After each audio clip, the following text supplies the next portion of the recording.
The Book of Esther, Chapter 8.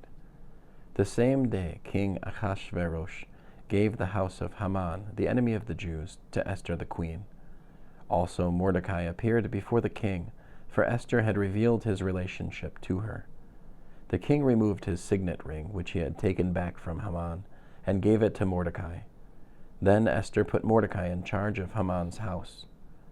Again Esther spoke to the king. She fell at his feet and begged him with tears to put an end to the mischief Haman the Agagi had caused by the scheme he had worked out against the Jews. The king extended the gold scepter toward Esther. So Esther got up and stood in front of the king. She said, "If it pleases the king, if I have won his favor, if the matter seem right to the king, and if I have his approval, then let an order be written, rescinding the letters devised by Haman, the son of Hamdata the Agagi, which he wrote to destroy the Jews in all the royal provinces. For how can I bear to see the disaster that will overcome my people? How can I... Verse 6. For how can I bear to see the disaster that will overcome my people? How can I endure seeing the extermination of my kinsmen?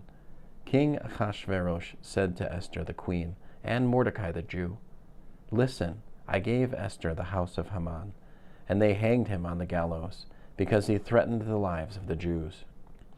You should issue a decree in the king's name for whatever you want concerning the Jews, and seal it with the king's signet ring, because a decree written in the king's name and sealed with the king's ring can't be rescinded by anyone." The king's secretaries were summoned at that time on the 23rd day of the 3rd month, the month of Sivan, and a decree was written according to everything Mordekhai ordered concerning the Jews, to the army commanders, governors, and officials of the provinces from India to Ethiopia, 127 provinces, to each province in its script, and to each people in their language, also to the Jews in their script and language. They wrote in the name of King Achashverosh, and sealed it with the king's signet ring. They sent the letters by couriers, on horseback riding fast horses used in the king's service and bred from the royal stock.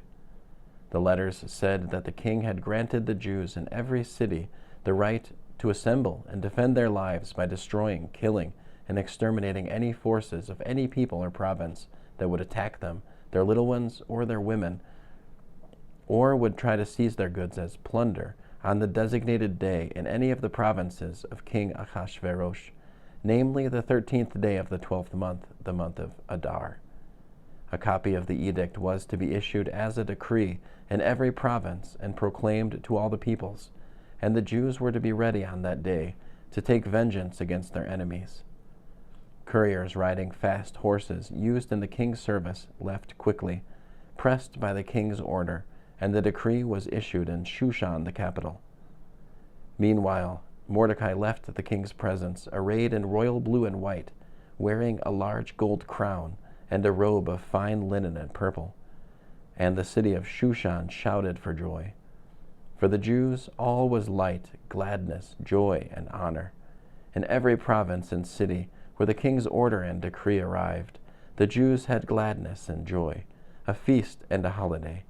Many from the peoples of the land became Jews, because fear of the Jews had overcome them. End of Esther, chapter 8.